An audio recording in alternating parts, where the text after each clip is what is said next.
Hello everyone, we are here, Proverbs 27, day 27. We are here at my lovely friend, Miss Coco. Say hi, Coco. Hi, hello everyone. Coco, we've been trying to catch up for a long time, huh? For the month. For the month. But we're finally doing it, thank God. Well, we are here. Before we dive in, you want to tell them a little bit about yourself? Yes, my name is Antoinette Montanez. That's her government name. Yeah, my given name, my legal name. I'm married. I've been married 37 years. Yay! Let's celebrate two that. kids and 5 grandkids. 5 grandkids. God has blessed us. That's in a mighty way. Amen, amen. And we give him all the glory. That's right. Can't do it without him. 5 grandkids. They keep you busy, don't they? They do, especially the youngest. The youngest is 3. The oldest is 18. Wow. So, yeah, they're all in all ages there. So, and that's amazing. They have grandma right there with them, and they're blessed. Amen. So let's dive in. Chapter 27. Yes, let's get right in there. All right. What about this chapter? Because there's quite a few things we can talk about for this chapter. I'm excited. So what about chapter 27 did you want to talk about? What stands out the most to me is verse 17. That says, as iron sharpens iron, so a man sharpens the continuance as his friend. Right. And with verse 17 and verse 5 kind of piggyback off of each other. It says, better is open rebuke than hidden love. And when I think about something sharpening, when you sharpen each other, you think about a blacksmith, right? He sharpens his tools. He does this. Yeah. He can't work if he doesn't sharpen his tools. Absolutely. So I go back and I realize that, he needs a hammer. He beats it. He beats that stuff into the form he wants. He has a chisel to cut things off that don't belong, and it causes friction. And sometimes this verse, to me, when you think about something sharpening, don't go too far. it might hurt. Okay. It might hurt sometimes. Yes. When you sharpen someone else. To me, I feel that it's not what you say, it's how you say it. That's good. What you deliver to someone. And as believers, I believe that accountability is important. Absolutely. So how can we keep each other accountable? That's good. In a loving way. Saying, okay, let's say if I'm doing something and Renee comes to me and says, hey Coco, I noticed this.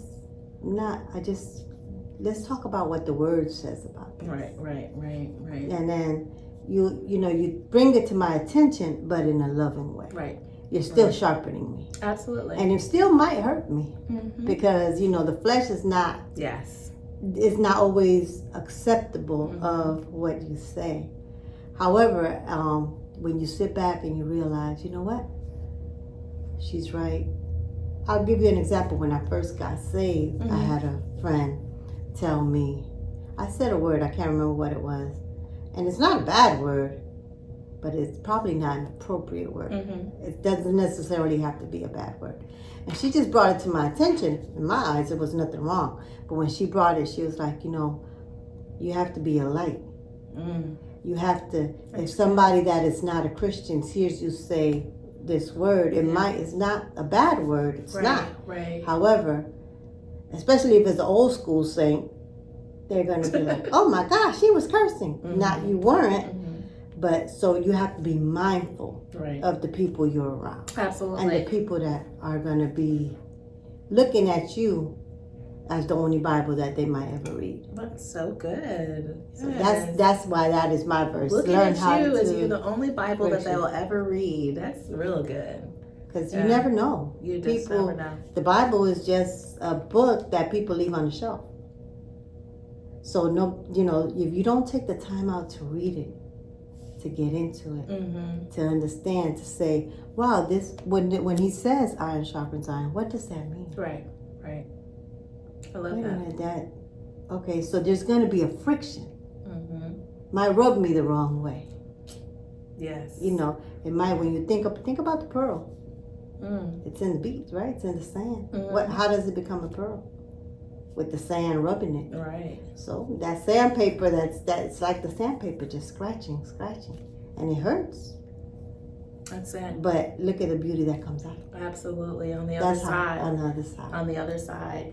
I mean, I have here about, you know, iron sharpens iron, about even with the people that you surround yourself with, you know, and the character that we really want to surround ourselves with people that we want to be like-minded when we look at them, especially for my young adults out there. You want to find people that you want to be, their character is you know, an example for you, you know, for you to, they're doing the right things, they're serving God, and then, you know, you want relationships to grow from that, you know. And that's what I think about iron sharpens iron. I have a bunch of ladies that I know specifically. I'm not going to name names, but that's the ones I go to. Exactly. And then we can sit there and talk back and forth all the time, that we're just encouraging each other. We're helping us grow together. So that's great. But it does, you know, some of them will say things, and I call it stings. I'm like, ooh, yeah, that's right. You're right. I need to, yeah. And then you put your head down and humble yourself and just like, but it's for the better. Responsibility.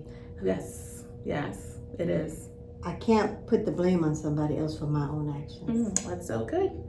And sometimes we like to justify ourselves. It's not that it's not, you know, sometimes you're in your right position, but instead of looking at the other person, look at yourself and say, okay, God, fix me. That's so good. Check. I say that. I always say, God, I can't ask you to fix them. I'm asking you to fix me. Yeah.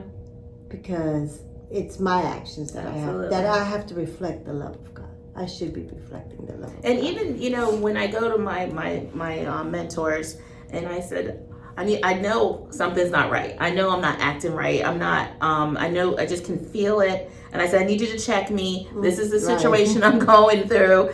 Check me. Make sure that I am going down the right path. And, you know, and at that time, you have to be willing to listen. You can't say, check me, and then be like, yeah, all right. I'm still doing it my way anyway. You can't do that. What's the point? You know, like you were talking about accountability, and we need that. Everyone needs that. Everyone needs that. And you have to have the hard conversations. Yeah, those hard conversations. Those hard conversations they have to happen. Absolutely. It's just we have to have them with love. And with love. And we have to be willing to correct, like you said. Sometimes you want to do things your way because it's just better. It doesn't make you feel better. But for how long? For how long? There you go. Because then when you pray and God convicts you, then you're like, I shouldn't have done that. Now I got to go apologize. Yeah. And that's worse. To me, you know, it's like if I would have done it right the first time, I wouldn't have to come apologize. Yes, that's so good.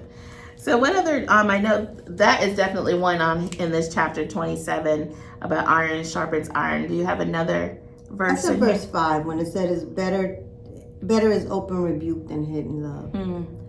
Because I feel that God helps us in our difficult times, you know, and helps us and guides us when we have those difficult conversations. Right. Or what happens when we're on the end of receiving that difficult conversation.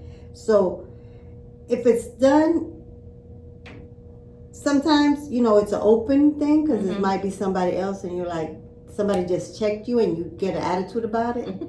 But it's better than somebody hiding and saying they love you, but do they really?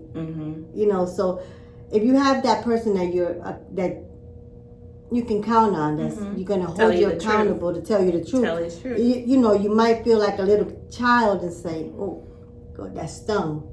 Or, oh man, that was harsh. But when you think about it again. So I think that the deliverance should be in love, but sometimes we're not ready to receive what that person has to say.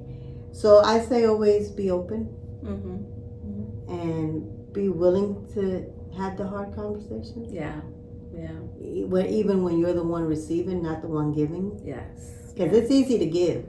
Oh yeah, all the It's time. easy to say, all the time. oh, you did, but when it's your turn, are you ready to receive it? Exactly.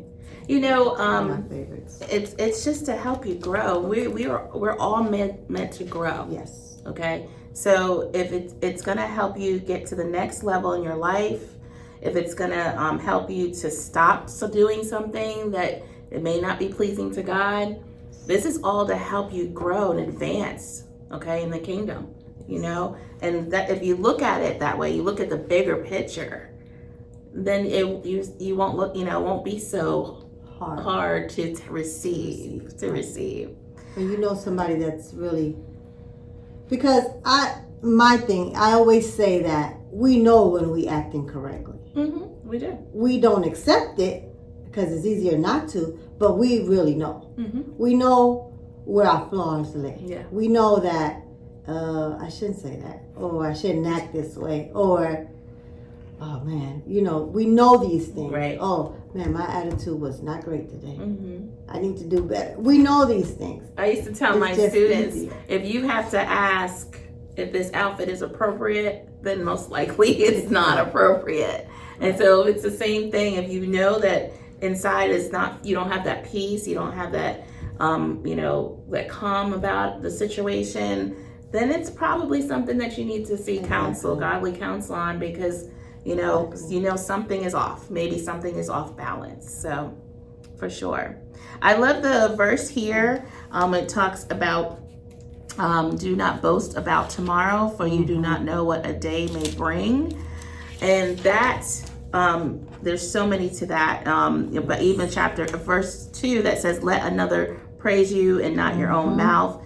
I just wanted to talk about, boasting and just allowing God's will, to take over. One thing we'll make plans. We all make plans. Yes. We all have a calendar. We all, we'll have a vision about something, but we want to ask that it be in God's will. Amen. Yes. And one of the things I have learned, again, through Joyce Meyer and so many different other people, is just saying God's will. If I want to be able to do this, but let His will be done, because as it is on earth as it is in heaven. So we want to make sure that we're walking in the will of God for our life. And the jealousy part, like boasting about tomorrow, and I think there was another verse in here about just really, you want to not boast about the things, or you really want other people to elevate you. Right. You don't really want to sit there and say, oh, I got this and I'm doing this and but that humility. I have it all together, but you don't. But yeah, because we're going to boast about. Oh yeah, I have it all together. Oh yeah, or make it look like it, our social media does that a lot. Make it look how like many likes I can get today. Oh yeah, and make it seem like your life is completely perfect, and But one of the things we want to make sure is that we don't envy other people. We do not want to envy. We don't know what they have gone through to have what they have. Most likely, if they're successful, what you consider successful, I'm sure that they had to pay a price for it. Yeah, they did. We all pay a price. We all pay a price for it. So you don't know what's happening behind. I always say you don't know what they're doing behind closed doors to get what they have. You have to be careful of what envying or wanting to see what they have, because again, that may not be for you at this time, and that may not be what God called you to do. Right? Absolutely. We all have different areas that we might be good at this, and I might be good in organization, but I might not be good in this area, in another area. I might be good at this and not at that, and just have to know what you're good at. And absolutely. And God will open the right doors when the time comes. That's good. I'll remember when I was a single parent, and of course, when you're raising kids and you're going through life, and it's difficult at times, you tend to see other people get married. They're advancing, they're getting houses, they get the job of their dream. But I'll never forget, pastor spoke on a sermon once that says, I got next. And I remember every time, of course, as a single parent, I would want to have a relationship that was a healthy relationship, that was something that my kids could flourish in. And then I would see people she's getting married. This one's getting married. This one's over here. And I said, I got next. I got next. And I would just say that. And you have to be happy for the ones that are getting their blessings. That's one thing. It's like, yes, congratulations. I got next. God's got me. He didn't forget about me. I got next. So that's what he said, right? He said, and ask, and we shall receive. Absolutely. So just ask. His will. In his timing, his will. I'll tell you, I did, God knew. I had to do some growing up. I had to do some things that had to be changed. You had to let some of that stuff let go. Let go of some be stuff. Be ready to receive other things. Absolutely. But I told, he was like, don't worry, I got you, girl. And you got next. So that's awesome. Yes, there you go. There you go. Anything else? I also like the very verse 24. For riches are not forever, nor does a crown endure to all generations. That's good. Because, like you just were saying, we look at somebody else and we think they got it going on. We don't know the price they had to pay. Emotional, not only, not always looking at the finances, but emotional. Emotional, that's real good. Family related. That's real good. You never know the price a person has to pay. You don't. And are you willing to pay somebody else's price? That's true. There's responsibility. With everything that we have, there's a responsibility. As much is given, much is required, right? That's what it says. And so with everything that we have, we have to, first of all, be good stewards of that. And, we have to be able to take that responsibility and do well with it. And I believe in sharing and bringing people up with you. Right. And if you've gone down a path and you see someone going down the wrong path and you want them to, you guide them. You guide them down the right path and say, well, I'm coming up, you coming with me. Right. I'm not leaving you behind. Sharpening iron. Exactly. Let's do this together. We're stronger together, So, but we want to be connected with the right people. Yes, so definitely. That's it. We want to be connected with the right people. So I know we want to talk about a little bit about insecurity, because that comes up in this chapter also about with wounds, and making sure that we are doing things of affirmation, with words of affirmation. I know young people sometimes out there, you may be insecure about some things, and we want to be able to encourage you to declare life over yourself, And one of those things you can do that is through words of affirmation. And I'm big on index cards. You guys already know this. Get index cards, get sticky pads, whatever you have to do. Print it offline, go online, and then put it on your mirror. Put it out there so you can see it all the time and speak life over yourself. David said he encouraged himself. David patted his own back. Yeah. Go for it. We have to. Some things may cause us to be insecure. Yes. Or fear. Yep. But again, speaking life, your words is so very important. They definitely matter. Words matter. Absolutely. And they are very powerful. They're very powerful. So you have to be careful what you say. I know the simple things, again, I used to hear, we say it all the time, oh, you're killing me. Something as simple as that. You don't want to speak that out there in the atmosphere, Right. So there's other choice words that you can say, right. But it's so very important that we use the right words, and you're going to have words of affirmation. Anything else? No, that's really what stands out to me. Just always remember that just because somebody is talking to you or trying to guide you, or you're guiding someone, always remember to do it in love. And not get so upset to the point that you're not receiving what they're trying to tell you. When somebody's trying to talk to you in love. Right. Remember, if you're surrounding yourself with some good people, positive people, again, iron sharpens iron. You should be elevating and trying to bring each other up all the time. At all times. At all times. Well, I thank you Even so much. Even the hard words have to be said. Don't sugarcoat things, because that's not it. You're not, you have to be able to say it. And even if I don't accept it at that moment, when I'm going to sit down and think about what you said, I'm going to realize they did it for my good. They did it for your own good. Amen. It's almost like when I whoop you because I love you. Well, thank you again, Miss Coco. We've been trying to connect for quite some time. We finally did it. Finally did it.